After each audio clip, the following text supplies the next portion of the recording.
อุ้มปุ๊บเขาขี่มอเตอร์ไซค์ข้ามไปฝั่งนู้นเลยครับ ใช่ครับ ซึ่งเขาจับหมายตรงบริเวณเนี้ย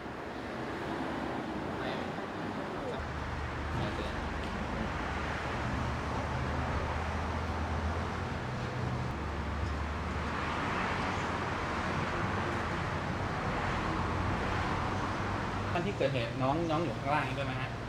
ไม่อยู่ครับผม เขาอยู่แล้ว แต่วันนั้นเขาเดินไปไกลเขาไปเล่นไกลจากบ้าน น่าจะกำลังโซนพี่ โซนมันโซนไปไกล หมาน้อย กำลังหาย พี่มันอยู่นี่นกอะไรแบบนั้นแหละถ้ามาก็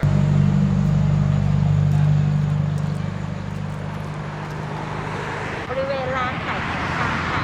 ซึ่งเขาจะต้องเดินมาด้านนี้แล้วเขาก็เห็นนะว่าเหมือนมีคนกำลังไล่ คือหมาพี่ไปถึงโน่นเลย ใช่ก็คือว่าระยะบริเวณนี้ไม่มีกล้องแต่ว่าตอนที่ผ่านร้านเขาผ่านมาเสร็จ อ๋อ ว่า เห็น มี ว่าเขา คน ไปแล้วเขาแซง ฮะนอนตรงไหนเอ่ย ได้ค่ะ อ๋อมีชื่ออยู่นะคะโอเค